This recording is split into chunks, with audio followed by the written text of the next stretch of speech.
Hey guys, welcome to my channel. And in this video, I'll be teaching you how to make bread. As you know, I give tips and tricks. Well, I'm going to attach the measurements to everything of this recipe in my description box, so stay tuned. When making a meat pie, you have to keep in mind a ratio of 1:1. Yeah, it's like that. So if your flour is 250 gram, your butter should also be 250 gram. And make sure your butter is cold. As you can see, I was feeling it to make sure it's cold.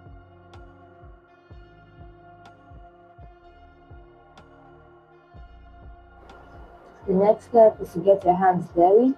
You can use a plastic wrap if you're not sure of how clean your hand is, but I wash my hand thoroughly before doing this. Make sure your hand is also dry. You just need to mix it up until it looks like this. And I went ahead to add a quarter cup of water. Emphasis on cold water. Your water should also be cold. It shouldn't be room temperature. That can help your dough to come together, and then you mix your dough.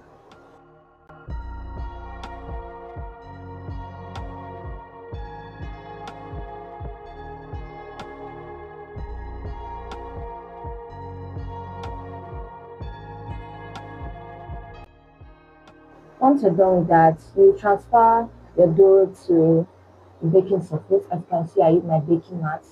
I transferred it before I started to get my hands more dirty. Your hand will pain you because meat pie is even more stressful than bread, because I guess bread, because of the yeast, it's easier to handle, but meat pie is so dry, so you just have to work on it till it gets softer. That's all. So just work on your dough till it gets softer. You see how it will look like once I'm done.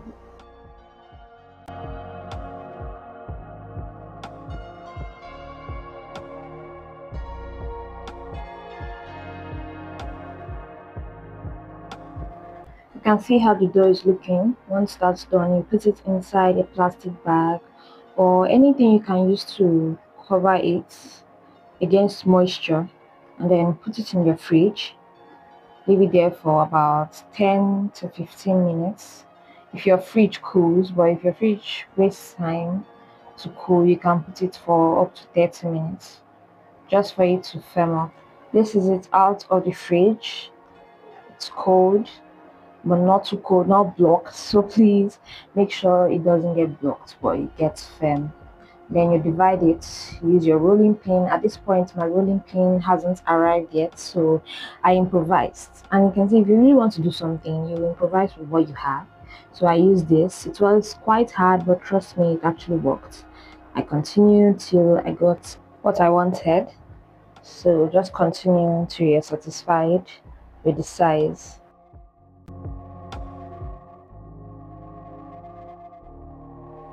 This is the size I'm going for.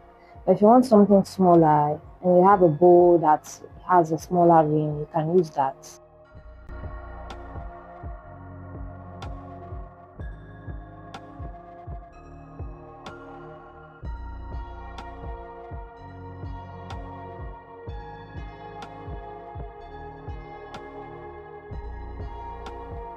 You're not throwing this away. Oh. You just keep it and add it to the next one. Or keep it aside, because trust me, you need it for probably the last portion, because this recipe is actually small. If you want something bigger, do well to multiply the recipe, triple it even. So this is my meat pie filling. I already did it before now, but drop a fire emoji if you want this recipe. I'll make sure to do one for you guys. The rest is pretty much self-explanatory. Just put your filling and then use water or egg wash on the sides to close your filling and make your pie.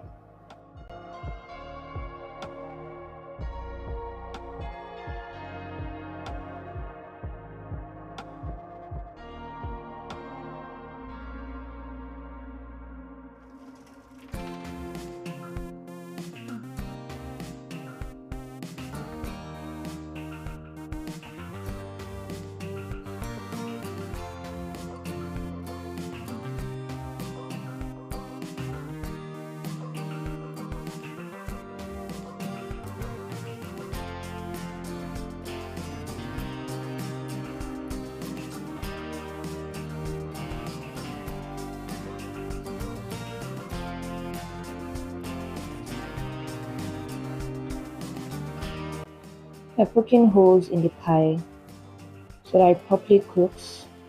This is the result. So you do the same for others. Do well to place a foil paper on your baking dish. If you do it on it just like that, okay it will for likely this to stick happen. to the pan. Just add So more use a dough to foil that paper area. and roll it again. This is my final result before my meat pie goes into the oven. As you can see, some are so small because I actually just wanted to do different things or just playing around. So you put it in your oven about 365 degrees. Mine doesn't really have that. I just actually use for like 40 minutes and you can see the results. Trust me, this recipe cannot go wrong. And I hope you try it. If you try it, drop a review for me and bye guys.